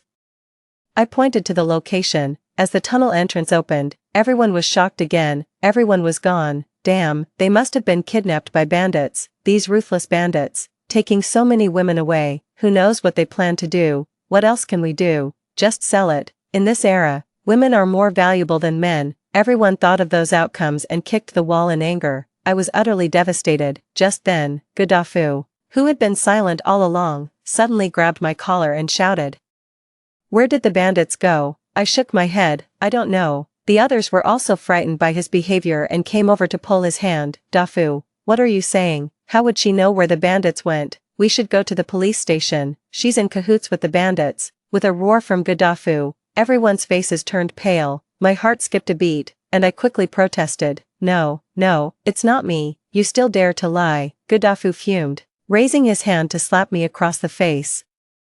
"How long do you plan to keep pretending to be innocent? Hey, these are hundreds of lives at stake. Quickly, tell us where you've hidden them." The remaining militiamen looked at me with hatred. "How could there be a woman as heartless as you? The Sherman village didn't treat you badly, did they? Yet you harm others without fear of being struck by lightning. Spill it quickly. We can still catch up if we hurry." "I don't know. I really don't know." My face burned with pain, and my voice grew hoarse. Despair washed over me. I don't understand what I need to do for these people to believe me. If only the bandits were someone I knew, then I could find the people from the village. My tears were nothing but a pretense in Gaddafi's eyes. His eyes were bloodshot, and he was furious. He kicked me in the stomach, shouting, "You bitch, die." My stomach clenched, and the pain left me limp. I felt a warm flow coming from below, before I could even see what it was. A few more kicks came my way. They cursed me, calling me inhuman and saying I had no conscience left. Faced with these insults, I was in too much pain to argue back. A warm current was still washing over my legs. I knew it wasn't anything else, it was my child. Just as I thought I was going to be kicked to death by these people, a voice called out, "Stop." Those people stopped. Someone rushed over and hugged me. I smelled her scent. It was my sister-in-law. The sister-in-law's tears were streaming down. "Why did you hit my sister-in-law?" Gaddafi's voice was hoarse. "Shuangshu, don't protect her anymore. She's the one who brought the bandits here." "Impossible," the sister-in-law shouted. "Gaddafi, do you even know who the bandits here are? It's Yan Yunqing." As soon as this name was mentioned, everyone was stunned. Yan Yunqing was no ordinary person. He was the notorious bandit my father had captured back then. My father went undercover in his bandit hideout and single-handedly destroyed all he had worked for his entire life. Yan Yunqing lost an arm because of my father, and his wife and children were killed by my father. He once threatened that he would wipe out my entire family sooner or later, so even if I were willing to collude with Yan Yunqing saw me for the first time, he would only shoot me dead. Meanwhile, chaotic footsteps sounded behind me. Zhang Shuangsua's voice reached my ears. What is going on?" Looking back, all the men in the village had returned. Seeing the scattered bodies, everyone turned pale, especially when they learned that their wives had been taken by bandits. The men went mad. "Zhang Shuangsua, didn't you say there were no bandits and told us not to interfere? What exactly happened? And why did my father die?" The village chief's son was the most agitated. He grabbed Zhang Shuangsua by the collar with reddened eyes, as if he wanted to devour him whole. Bai Shui stood by Zhang Shuangsua. "Brotherly, these bandits weren't invited by Shuangsua. The priority now is to find the remaining people. We need to find them now." The village chief's son wiped away his tears and, along with a few others, went to the county police station to report the incident. The bandits leaving with so many people couldn't have gone unnoticed, and some of the remaining ones went to nearby villages to ask if there were any witnesses. There were no witnesses. Gaddafi began dealing with the bodies of the village head and the others. Zhang Shuangsua stood in place, looking regretful. Bai Shui comforted him. "Shuangsua, don't be too hard on yourself. This is all the fault of the bandits. But with our village being so poor, how did they even find us? How did they even find our village?" Bai Shui's words struck a chord with Zhang Shuangsua. I lay on the ground, my lower abdomen growing increasingly painful. My sister-in-law noticed my ashen face and asked what was wrong. Before I could say anything, Zhang Shuangsua strode over and stomped on my chest with one foot. My sister-in-law exclaimed, "Brother, are you crazy? Sister-in-law is injured. She's not worthy of being your sister-in-law." Zhang Shuangsua bellowed, his eyes wide with fury. "Wu Mingyang, you've really let me down. I've already sent Dafu. I tried to stop you, yet you still brought them here. Brother, what are you talking nonsense about? These bandits weren't brought by sister-in-law." Gaddafi also ran over, looking guilty. "Yes, Shuangsua, the bandits definitely have nothing to do with Mingyang." "Enough," Zhang Shuangsua roared. What spell has she cast on you all to make you speak up for her like this? 10 living, breathing human lives. Bai Shui covered her mouth. Mingyang, it really was you. Why did you do this? Are you jealous of me and Shuangsua? But we are truly innocent. We are just revolutionary comrades. Don't insult revolutionary comrades. The sister-in-law spoke up. Anyone can see what you feel for my brother. He's a philanderer. Shut up. Zhang Shuangsua was furious, raising his hand to slap his sister-in-law. What did Wu Mingyang give you to make you say such things? Could it be that you could even say such things? Could it be that? He narrowed his eyes. Is this bandit also connected to you? Sister-in-law is about to faint from anger. Brother, what are you talking about? Don't you know who this bandit is? Captain. Two people's conversation was interrupted by two others rushing in. Someone said they saw the bandit heading west. There's a strategically located mountain to the west, not too far away. With so many people, they must have fled into the mountains. Zhang Shuangsua immediately slung his gun over his shoulder and said, "Follow me." Before leaving, he glanced back at me and said, "Wu Mingyang, I'll settle accounts with you when I get back." Sister-in-law, don't pay any attention to him. Once he meets Yan Yunqing, he'll naturally realize it wasn't you. My sister-in-law's words brought me no comfort at all. The government has been searching for Yan Yunqing for so many years without finding him. They didn't catch him in the previous life. Will they catch him in this one? A sharp pain in my abdomen interrupted my thoughts, and I asked my sister-in-law to help me up. She herself was injured in the leg and struggled for a long time without moving me at all. Gaddafi, help my sister-in-law up quickly. At her command, Gaddafi rushed over. He lifted my arms and helped me up. Mingyang, I'm sorry, I shouldn't have. His voice stopped abruptly upon seeing the large pool of black blood on the ground. How did so much blood come out? I didn't even bother to see how much blood there was. That shocked everyone so much. Because I had used up my last bit of strength, everything went black, and I fainted. When I woke up, I was already in the hospital. I was the only one in the ward. Outside, my sister-in-law was arguing with Gaddafi. The child my sister-in-law finally conceived was kicked out by you. You really are an animal. Gaddafi's voice was hoarse. I'm sorry. I was wrong. I glanced down at my flat stomach. Although I had long sensed that this child was gone, I still couldn't accept the reality. Zhang Shuangsua, my sister-in-law, and I could all be called orphans. We three grew up relying on each other for survival. We comforted each other while desperately longing for family bonds. On the day I found out I was pregnant, Zhang Shuangsua was so overjoyed that he could barely speak clearly. He rode his horse to the county town and bought me 2 pounds of meat, calling me the family's great hero. That was the best meat I've ever tasted. Back then, I truly believed that having this child would change the dynamics of my relationship with Zhang Shuangsua. However, in my previous life, after the child was born, Zhang Shuangsua only glanced at it before giving it away. Ignoring my cries, he dragged me to the forest where Bai Shui had died and forcibly cut open my stomach. Memories flooded my mind. I heard the sound of a knife slicing through skin. I couldn't help but shudder. Sister-in-law. What's wrong? My sister-in-law's voice brought me back to reality. I looked up to see Gaddafi standing before me, his eyes red and swollen. He actually cried. Not only did he cry, but the next second, Gaddafi knelt down before me. Mingyang, it's all my fault for your child. Hit me, scold me. I'll do anything as a servant or a beast of burden, just to ease your anger. Gafu and Zhang Shuangsua were once classmates, known for their integrity and enthusiasm. When Zhang Shuangsua went to serve in the army, he took good care of me. Even during busy farming seasons, he would finish the work in my fields before attending to his own. I have always respected him like an elder brother. Otherwise, Zhang Shuangsua wouldn't have sent him to persuade me. I sighed. Dafu, it's okay, I know you're anxious. Just the approach was wrong. Hearing this, Gaddafi felt even more guilty. He slapped himself a few times without hesitation. Mingyang, you should blame me. The more you don't blame me, the more I feel guilty. I know, for someone like him, seeing that pool of blood will leave a lifelong scar. I don't know what to say to comfort him. After all, I'm also very sad. Dafu, I called out to him, can you help me with something? Go ahead, help me file a complaint in the county, I said gravely. Zhang Shuangsua, the captain of the Sherman village militia, was negligent in his duties during his tenure, taking the militia to accompany his girlfriend to the movies, resulting in the deaths of over a dozen people in Sherman village and the abduction of women comrades. Gaddafi and his sister-in-law both widened their eyes. Just as I thought they might say something in favor of Zhang Shuangsua, Godoffu nodded firmly.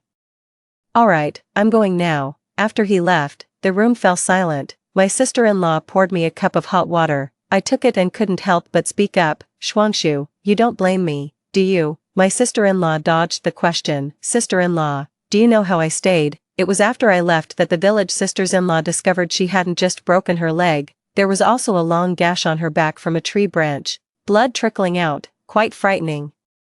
Our village doctor saw her condition and said it wouldn't do. If it continued like this, she would get infected, risking her life. She brought her sister-in-law back to her own home to apply medicine. During this brief moment, the bandits opened the large stone gate. They searched house by house. When they reached the village doctor's house, the sister-in-law accidentally made a sound. To protect her, the village doctor rushed out. The sister-in-law's face was streaked with tears. Those beasts violated her right in front of me, and she didn't say a word, even though she was in so much pain. She didn't say a word. It was then that she saw Yenshan Qing. She spent 10 months in the Qing stronghold of Yenshan, and even if that face turned to ash, she would still recognize it. My sister-in-law was trembling and crying in my arms. Sister-in-law, those bandits are just a disorganized mob. If my brother had returned with people sooner, the doctor wouldn't have been violated. And the village chief and the others wouldn't have died. You were right. My brother was negligent. You were right. My brother was negligent. I held her and tears fell from my eyes. My sister-in-law can figure it out, but unfortunately, some people just can't. That day, Zhang Shuangsua stormed into my hospital room. Wu Mingyang, what do you mean by sending Godoffu to the county to accuse me? Don't you know I was just about to find those bandits?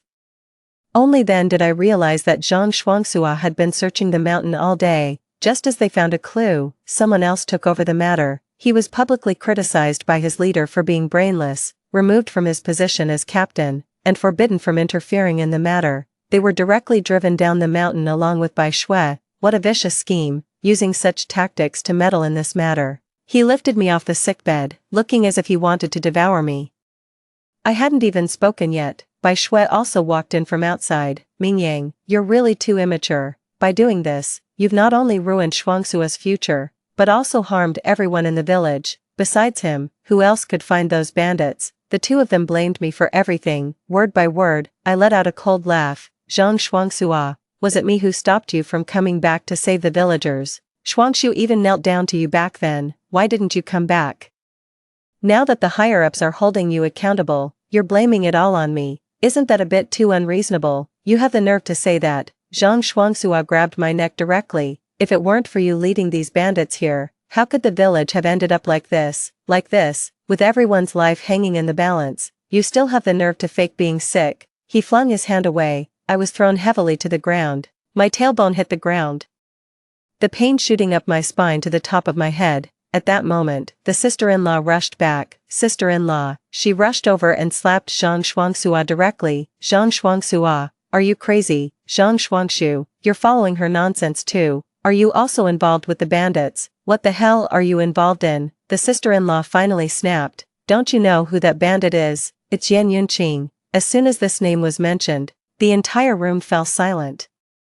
Zhang Shuangsua froze as if struck by a fatal blow, even forgetting to breathe. Yan Yunqing, the person who killed our parents. Even if I were really involved with bandits, I wouldn't go after this person. A few minutes later, Zhang Shuangsua's face looked like it was about to split open. How could this be? It's true. The sister-in-law's tears fell again. I saw his face with my own eyes. Brother, Yan Yunqing must be back for revenge. So brother, you know now.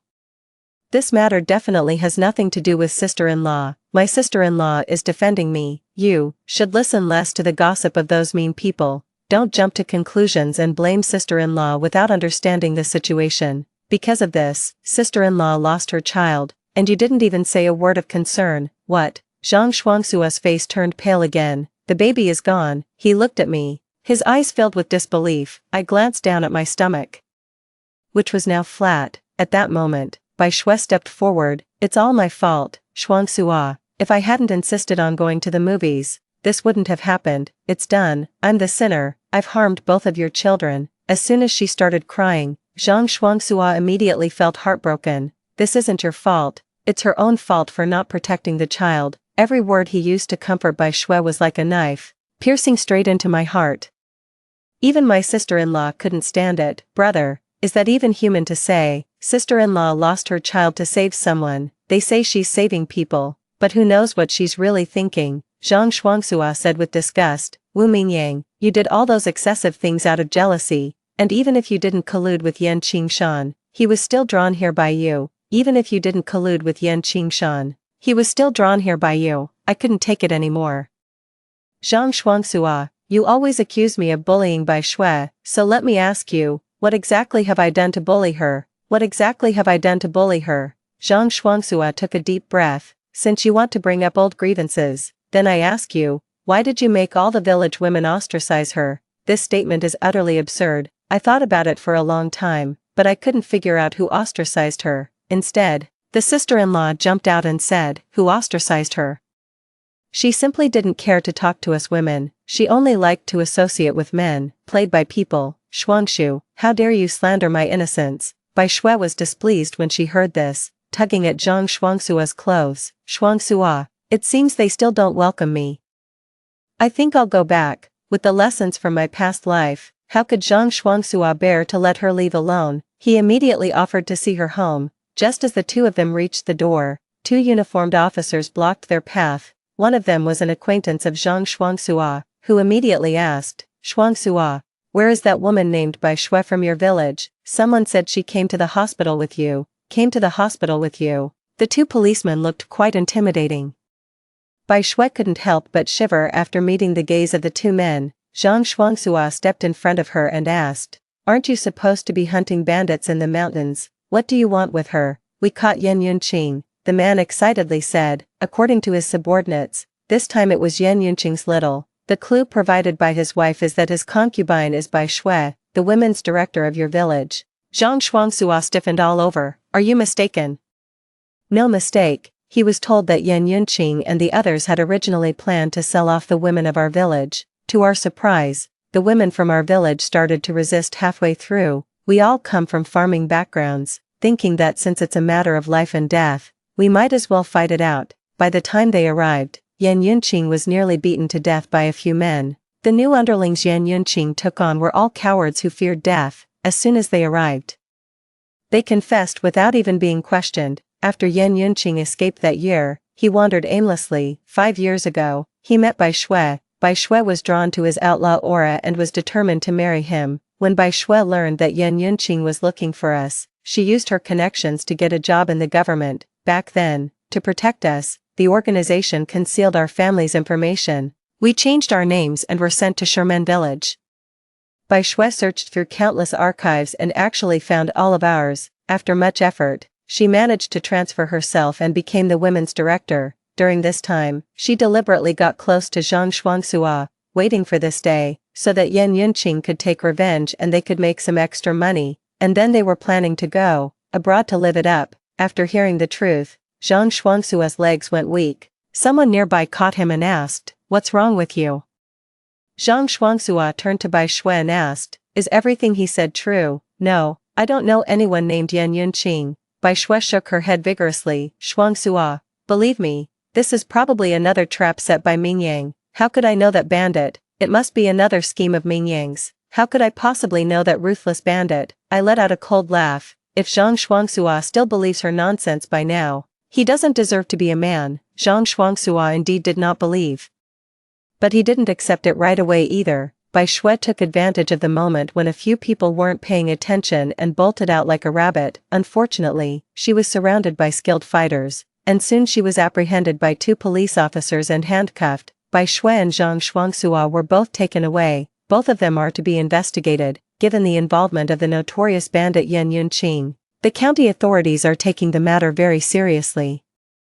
This case has been going back and forth for nearly half a year, and finally, the investigation is clear. Zhang Shuangsua was also deceived, and he had no connection with Yan Yunqing, no connection whatsoever. Both Yan Yunqing and Bai Shui were sentenced to death. On the day Zhang Shuangsua was released, my sister-in-law and I went to pick him up. It had been nearly half a year since I last saw him. His hair had turned white, and he had become shockingly thin. Once so flamboyant, he now hunched over. Looking extremely insecure, he was surprised to see me. Mingyang, "How have you been these days?" he asked. I said, "Not bad." My sister-in-law and I took him to get a bath, changed his clothes, and then went to a state-run restaurant for a meal. During the meal, my sister-in-law noticed he had something to tell me and found an excuse to leave. Mingyang, after waiting for a long time, Zhang Shuangsua's low voice spoke up. "I'm sorry. I was bewitched by Bai Shui at the time.